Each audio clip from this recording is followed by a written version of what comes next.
va présenter nous lettre ouverte que nous adressée à Monsieur Frédéric Lecomte, qui c'est une lettre que nous avons écrit tout organisme et direction et organisme dans le pays.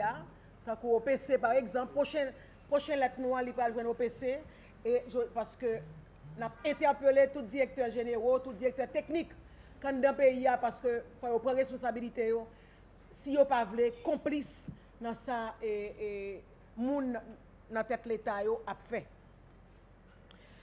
Monsieur Frédéric Lecomte, directeur central police judiciaire. Monsieur le directeur, la direction politique de l'opposition démocratique regroupant les partis et regroupement de partis politiques tant que VEO, Vérité, Secteur démocratique et populaire, Unité, OPL, Fusion, Mocrena, Uniforce, AAA, se fait le devoir de porter à votre attention les points ci-dessous. Premièrement, le dimanche 28 février 2021, le docteur Ernst Paddy, un citoyen à mobilité réduite, médecin de formation spécialisé en pédiatrie, a été froidement abattu à proximité de sa clinique dans l'exercice de ses fonctions. La vidéo qui circule sur les réseaux sociaux montre clairement les visages des malfrats opérant en toute quiétude. 2. Le 1er mars 2021, Magali Habitant, à l'émission de Grande Écoute Panel Magique, a déclaré qu'elle a rendu service au pays en allant chercher les 2 ressortissants dominicains et leur interprète haïtien, Junior Albert Augusma, kidnappés le samedi 20 février 2021, puis libérés le 26 février 2021. La Commission nationale de désarmement, de démantèlement et de réinsertion CNDDR, chargée des négociations avec les ravisseurs, lui a demandé de les conduire à la DCPJ, ce qu'elle s'est empressée de faire parce qu'appartenant à un régime. Le 3 mars, l'électricité d'Haïti accuse réception de la lettre d'ISO et de Monod adressée au sieur Michel Présumé, directeur général. Les 2 chefs de gang sollicitent de l'institution une aide financière à l'occasion de leurs 3 ans d'existence et de résistance en date du 7 et 8 mars 2021 et le courant électrique durant la période des festivités. 4. Le vendredi 5 mars 2021, l'homme d'affaires Jean-Marc Condestin a arraché sa liberté contre rançon après avoir été séquestré pendant 1 semaine, alors que son fils Jean-Baptiste Condestin, chargé de remettre le montant négocié, a été retenu par les mêmes ravisseurs. 5. Le vendredi 5 mars 2021, un bus transportant des passagers vers Carrefour a été conduit à Grand Ravine, quartier général des kidnappeurs. Le vendredi 5 mars 2021, les nommés Joseph Mathieu et Peterson, alias Pépette, sont arrêtés et remis aux agents de la drogue, d'IE, et du Bureau fédéral d'investigation FBI. Le premier détenteur d'une carte d'accès au Palais national est le chauffeur de l'ancien président de la République. Le second est impliqué dans une dizaine de cas de kidnapping et de l'enlèvement de 2 ressortissants américains. Pour un état des lieux et un rappel de la mission de la DCPJ. Monsieur le directeur, la DIRPOD fait état de ce tableau lugubre, bien réducteur, des actes de violation des droits de la personne pour vous dire de la répulsion de toute une société d'une part et de vous appeler à vos responsabilités publiquement non assumées d'autre part. Depuis tantôt 2 ans, la société haïtienne vit avec inquiétude l'augmentation des cas d'enlèvement, contre rançon et assassinat. En effet, pas un jour ne passe sans son lot de kidnapping, et ce, en tous les coins du territoire national. Toutes les catégories sociales en sont frappées. Enfants, adultes, commerçants, propriétaires, etc., même les handicapés, même les pauvres. En plus d'être un phénomène criminel et barbare, il occasionne des dommages économiques, physiques et psychologiques sur toutes les victimes. S'agit-il d'une forme de terrorisme d'État, monsieur le directeur? Les chiffres qui en parlent sont carrément effrayants. En 2020, plus de 1200 cas de kidnapping et plus de 480 morts. De janvier 2021 à date, 3000 cas de kidnapping et 1 millier de morts. Ces actes de banditisme et de kidnapping, dans leur démesure, révoltent la conscience citoyenne, la conscience tout court, éloignent la société du lignage humain et forcent beaucoup de jeunes à fuir le pays. Ils partent à destination du Chili, du Brésil et de la République dominicaine.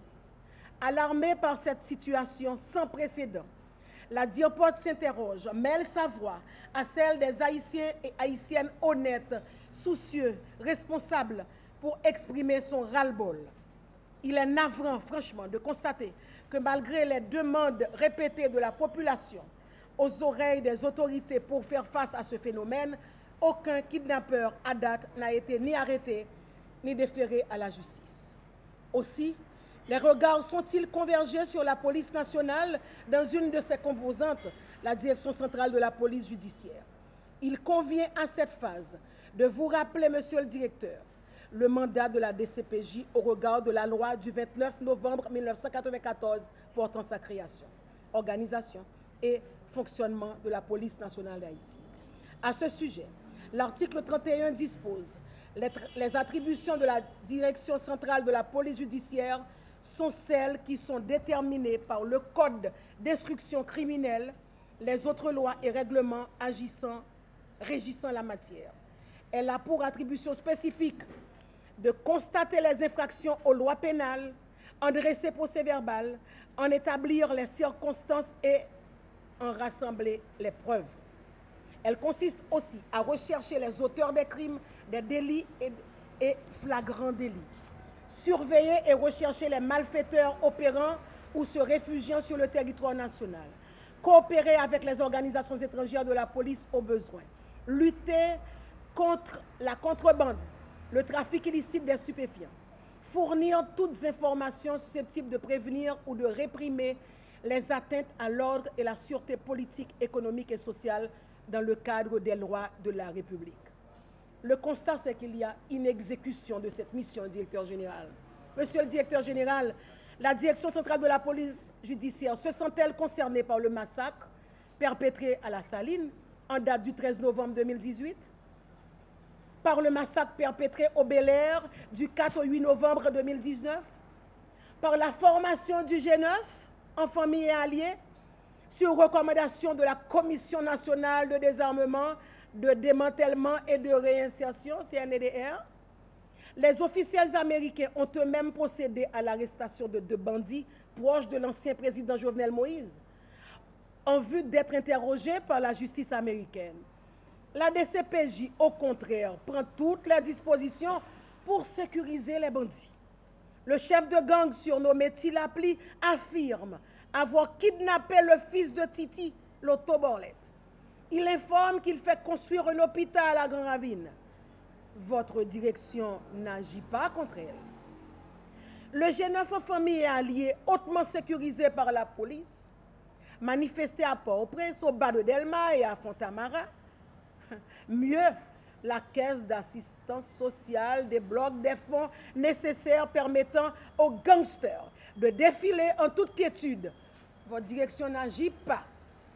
Le refus manifeste de sévir contre les gangs est un déni des droits constitutionnels des Haïtiens et des Haïtiennes, un déni des droits universels, des droits de l'homme et du citoyen reconnus par la Charte de l'Organisation des États américains, celle des Organisations des Nations Unies, un déni de la loi du 18 août 1979, publiée dans le Moniteur numéro 79, en date du 1er octobre 1979, sanctionnant le pacte de San José de Costa Rica, et un déni du décret du 23 novembre 1990, publié dans le Moniteur numéro 2 du 7 janvier 1991.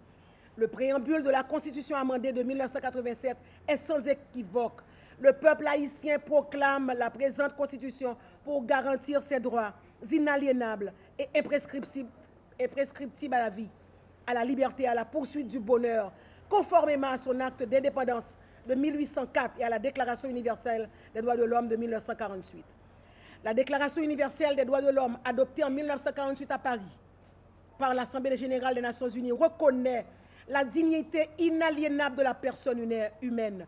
Tous les êtres humains naissent libres et égaux, en dignité et en droit. Voici notre réquisition, monsieur le directeur.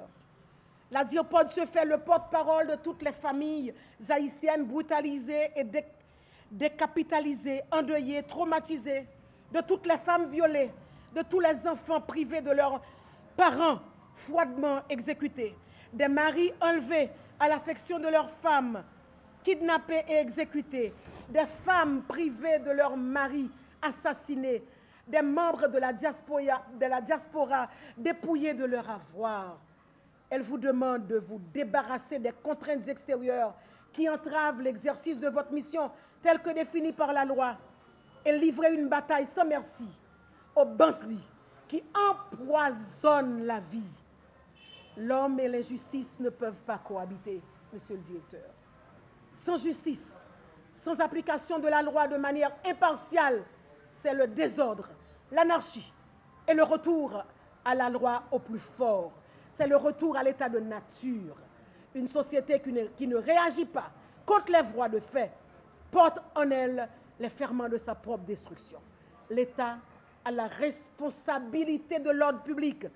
Et pour parler comme Lamoignon, la justice n'est pas une bienfaisance.